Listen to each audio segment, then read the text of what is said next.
महाशिवरात्रि के दिन शिवलिंग पर काले धतूरे को फोड़कर उसका फल भगवान शिव को अर्पण कर दें और शिवलिंग पर गंगा जल से धारा बनाकर 1008 बार महामृत्युंजय मंत्र का जाप करें। अगर ये नहीं कर पाते तो आप 108 बार भी जाप कर सकते हैं और भगवान से अपनी मनोकामना बोलें, शीघ्र मनोकामना आपकी पूर्ण होगी।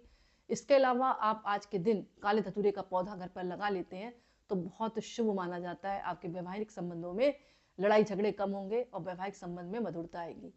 इसके अलावा एक काम और कर सकते हैं, आज के दिन निशिता काल, जो निशित काल होता है, इसको निशिता काल भी बोला जाता है। पूजा के दौरान शिव जी को काले धतूरे का फूल अगर मिल जाए तो जरूर चढ़ाए। अब यहाँ पर प्रश्न उठता है, कुछ लोग पूछेंगे कि काले धतूरे का फूल कहाँ मिलेगा। वैसे पंसारियों की दुकान पर मिल जाता है, नर्सरी में मिल जाता है। अगर नहीं मिलता तो आप जैसे जो धतूरा नॉर्मली धतूरा दिखाई देता है ना, उसका फूल आपको चढ़ा सकते हैं भगवान को, लेकिन मध्य रात्रि में आप चढ़ाएं।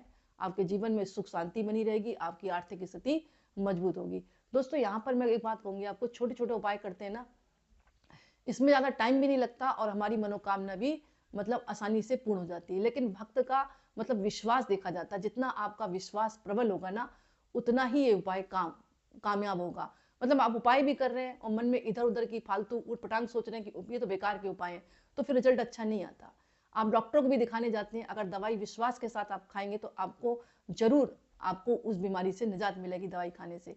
अगर आप दवाई खाने के पहले ही सोच लेंगे कि डॉक्टर बेकार है, इसने मुझे दवाई ऐसे ही दी है, कुछ असर नहीं करेगा, तो वास्तव में असर नहीं होगा। तो मेरा कहने का मतलब यही है, अगर आप श्रद्धा भक्ति विश्वास के साथ जो उपाय मैंने बताए हैं, जैसे काले धतूरे का पौधा मिल जाए तो घर पर आज के दिन जरूर लगाएं। किस दिन? महाशिवरात्रि के दिन। और बताया मैंने आपको मध्य रात्रि में काले धतूरे के फूल जरूर अर्पण करें। पर यहाँ पर एक बाउंडेशन भी मैंने आपको बताई कि अगर नहीं है काला धतूरे का फूल तो आप सफेद फूल काले धतूरा नॉर्मली जो मार्केट में मिल जाता है या जगह जगह नर्सरी में लगा रहता है, तो वहां भी आप तोड़कर मतलब सफेद फूल होता है उसका, वो आप चढ़ा सकते हैं, लेकिन मध्य रात्रि में, क्योंकि निषिद्ध काल बोला गया है। और इस समय अगर दीपक प्रज्वलित कर दें, आपकी मतलब मनोकामना जरूर पूर्ण होगी। तो आप श्रद्धा भक्ति विश्वास के साथ इस कार्य को करें। आप देखें महाशिवरात्रि आपकी जीवन में हर्ष और उल्लास के साथ मतलब आपकी मनोकामना भी पूर्ण कराएगी। तो आप इन उपायों को जरूर करें।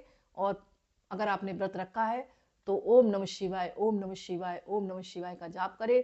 अपनी बुद्धि रूपी माँ पार्वती को अपनी आत्मा रूपी शिव पर आप जरूर लगाएं। यानी पूरे दिन अपनी बुद्धि को आत्मा पर अपनी फोकस रखें, तभी आपका महाशिवरात्रि का पर्व मतलब संपूर्ण माना जाएगा। क्योंकि इसका अर्थ ही यही है कि माँ रूपी पार्वती बुद्धि को अपनी आत्मा रूपी शिव पर ध्यान के रूप में पूरे दिन लगाना, तभी आपकी बुद्धि मतलब जो पार्वती रूपी हैं उनका भगवान शिव जो आत्मा रूप में विराज रहे हैं उनसे